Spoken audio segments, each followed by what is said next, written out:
Hey guys, it's Derek here from Pacific Coast Auto in Japan. Happy New Year. This is our first car that we're going to be shooting this year, and it's a Suzuki Cappuccino from 1991. This one with unknown mileage, but probably somewhere around 111,000 kilometers. More on that in a sec. It's a little K car from Japan. K car meaning the yellow license plates, tiny little cars, 660cc engine, less than a liter, but turbocharged and 64 horsepower. Weighs somewhere in the 600 kilos, and so a little bit scooty. You can make these things fast if you want to. And this one here was bought from auction here in Japan for export over to Dubai, of all places. We don't send a ton of cars there. Well, I mean, we do send cars there regularly, but not a ton compared to our other countries. Now this one here, you can see it says 12,033. That's not showing up well. There we go. 12,033 kilometers on the odometer, but it is a 5-digit odometer. So that means once it reaches 100,000 kilometers, it's going to roll over to 0 again. And that's what looks like has happened. The car appears to be fully original, right down to suspension, wheels, steering wheel. How about exhaust? That seemed aftermarket. Yeah, it's an aftermarket exhaust. So aftermarket exhaust, otherwise looking pretty stock. And the condition is great. The amount of money that we got, that we paid for this, you shouldn't have gotten a car that is this good.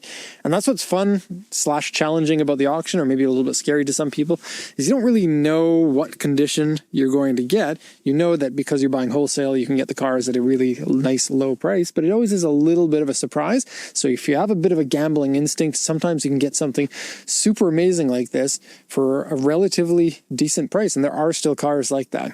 Want to see us having fun in Japan? Go check out our new channel. Link in the description. So this engine here is called the F6A engine. It's a inline 3-cylinder. As you heard, it sounds good. It revs up to 8,000 RPM because it's, such a small, lightweight engine. Not a lot of reciprocating mass, and as such, you can rev it higher without it rattling itself to death. And known as a really good performance engine. It's in a ton of Suzuki K cars, as well as Mazda K cars, and I think they used it in a few other makes use this engine as well.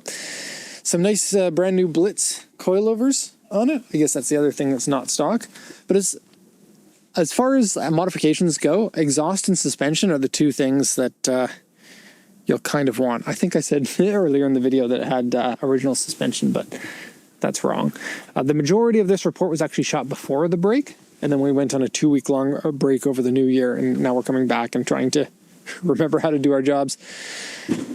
Timing belt has been done twice by the looks of it. Once in 2004 at 99,930 kilometers, and once in 2010 at 11,635 kilometers. This sticker here might be a fake sticker. They might have been trying to make it look like it has an authentic 11,000 kilometers. You'll see on the auction sheet, the seller is selling this as an 11,997 kilometer car with a little mark here that says it's a 5-digit odometer, and it has these history papers that come with it. 2023, 11,600, and another 2023, 10,100 kilometers. But the auction found, and they always do a test on this, the auction found in 2018, the car was at auction, and then they said it was an unknown mileage car at that time. Also, the timing belt sticker here leads me to believe that it is 112,000 kilometers. So the auction inspection sheet did mention some rust inside the engine room, and we scoured the engine room. We couldn't really find anything. There is a bit of black paint there that was probably painted over what might have been the beginnings of some surface rust. It's a little hard to tell. At any rate, it doesn't look too bad. I think that side is fine. And then there are a few other places where some caulking has been put on, like right here, and right here.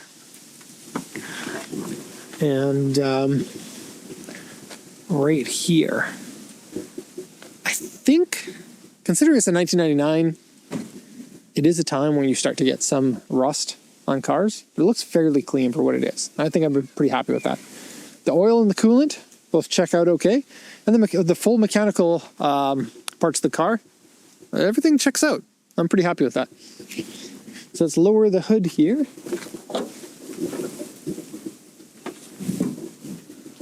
believe that's an aluminum hood. Also, I'm not sure why, but they got a blue, can you see that? Crankshaft pulley on there. Not original. Okay, let's go over the auction inspection sheet.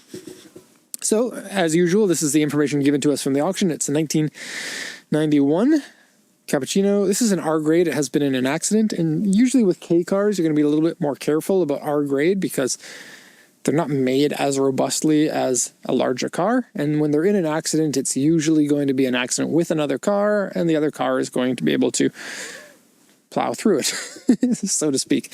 It is a very lightweight car after all. In this case, the accident doesn't look so bad. It was an accident in the rear, and I'll just skip ahead for that section there. It's a right rear inner panel, rear floor have been dented, and left and right pillars have paint marks. And so for the pillars, you're going to want to check fitment to the doors, and it is a little bit off. That's locked. Jeez. No central locking.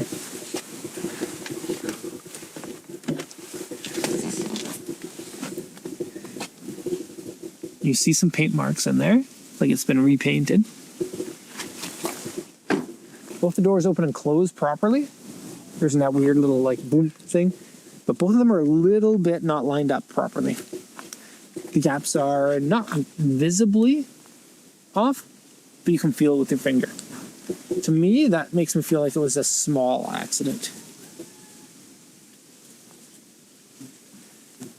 Okay, and then the trunk. The inner panel is on the inside of the trunk. Actually, might as well grab the key out of here now. I don't think that there is a trunk release inside the car. I think it's one of those cars you have to key in and turn it. So inner panel is in here. You can't really see all of that much from in here. Here's another part of the inner panel. I don't know. In my opinion, it doesn't look too bad. I'll leave this unlatched, so we'll come back to that in a sec. Let's read the rest of the auction sheet here. Okay, so 11,997 kilometers. It is a unknown mileage car, 5-speed manual, purchased from user. Blitz ZZR adjustable suspension, so you can lift up or lower it if you want. As it is right now, it's sitting rather low. Fujitsubo exhaust is on there. 2023, the timing belt and the water pump have been replaced. There's maintenance notes showing at the current exchange rate about $2,000 worth of repairs that were done recently. Comes with a spare key. It's a 5-digit odometer. I've already kind of gone over that, but yep. The rest of the report here says windshield rock chip. It's more like a crack, actually. Look between my fingers there. Get a focus. Yeah, that's a little worse than you can expect from a rock chip, actually. Rock chip is more like this one here. That's a crack. That might be new when they drove it here, actually. Okay. Interior scratched, dirty, and wear. I already said that one. Seat has a repair mark. It's actually a pretty poorly done one on the passenger seat. I'll show you that in a second. Interior liner has been fixed with tape. I'll show you that as well. Underside surface rust and has been painted. AC doesn't work, and it's true. It is not super cold. It probably needs to have a gas leak checked out. Right rear inner panel and rear floor have marks from being repaired. End panel as well. Engine room rust has been repaired, probably the paint that we were mentioning. Small scratches, small dents, scuffs, and uneven paint because some sections of the car have been repainted. This side here, roof, trunk, it's all been repainted. Marks from removing the trunk as well. The finish is not too bad, all things considered. I wouldn't be too upset with it. And then I'm pretty picky about paint as well.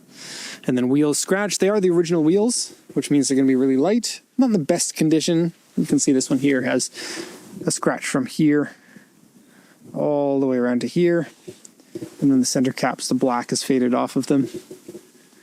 Okay, so let's take you for a tour around it with the trunk open, which is going to be a little bit weird. I guess I could close it. It's 2025 now. New Year's resolution, don't be lazy, close that trunk. Okay, So yes, the Cappuccino fits into the 90s Japanese sports cars, the iconic 90s Japanese sports cars that everybody loves so much, into that category. It is one of the cars from Initial D, if you know that anime. I think first season or maybe second season. No, it must be second season. I don't know. It has been literally 20 years since I watched that last. But yeah, there was one of them in it. Here, you can see the wavy paint a little bit. On any repaint, it's going to be a little bit like that. Here in Japan, it seems like they don't really care about the wet sanding process after they've put the paint on. They just go paint, clear coat, call it a day. And as a result, you get orange peel / waviness in a lot of the paint. It's not the worst. The paint still does look bright and shiny. It's still going to be reflective and nice. And the car's still going to be stunning driving down the street. Okay, and the very 90s looks there, right? Almost looks like a Mazda MX-3 with the shape of the lights and the just the general 90s vibe. The color of the red too. Mazda and Suzuki were friends at the time. Maybe they were sharing paint. This color looks very much like the color that you would get on those. Okay, headlights are nice and clear, which is good to see. Projector headlights.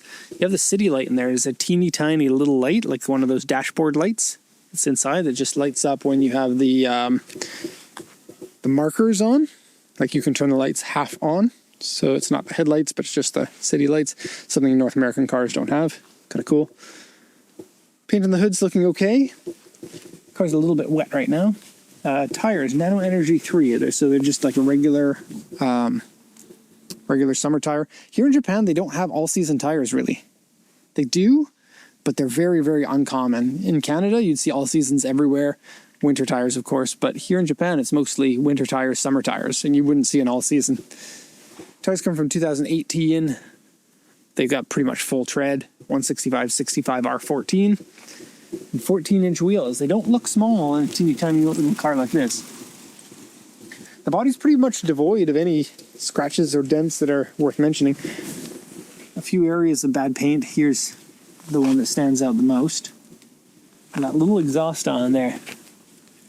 Revving at 8,000 RPM with a little bit of a turbo sound. That's gonna be fun. So this the top here is removable. You take off the hard top pieces in sections.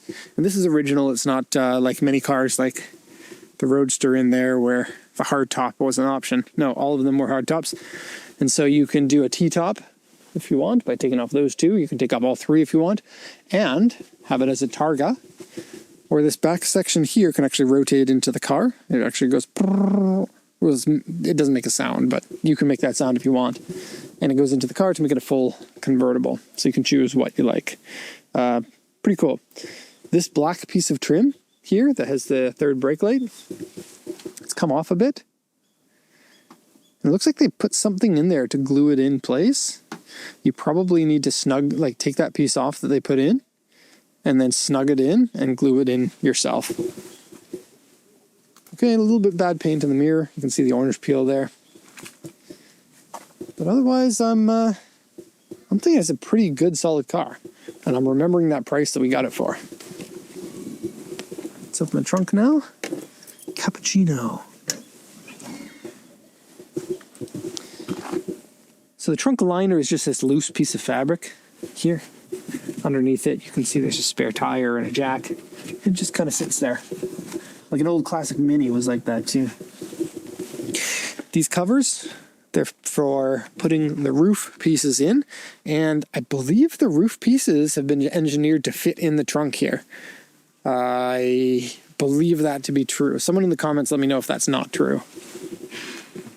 But let's just think of it as fact until somebody tells us otherwise. Looks like this gasket here is a little bit aged as well. Doesn't look like it's too far gone, nor that it's leaking or anything. What's up, Jacob? Soaking in the goodness. I haven't shot one of these reports in like 2 months. Some things you never forget, right? Okay, so door card here. There's this section here that's like indented to give you a little bit more elbow room. And honestly, if you're a big guy on the top half, you're going to be a little bit tight inside here. But you do get a little bit of elbow room there, but there's a bit of a crease in wear right in the middle of it. And a few areas down here, you can see there's the tape on the trim that they were talking about. And that's when you close the door with your seatbelt, not retracted. There's also some tape on this scuff plate here. Okay, here's a look at the interior. The sun is bright today. Okay, that steering wheel being an original one with that little amount of wear is quite unique and cool. The seats, looking good. The passenger seat has a rip that has been repaired. The driver's seat is really quite good. You can see there. I'll quickly show you this. I'd say if you're looking to get a cappuccino, try to get one if you are 5'10" or shorter. If you're 6 feet, it should be okay. If you're taller than 6 feet, it's going to be pretty tight. Jacob? Yep. How tall are you? 6'1".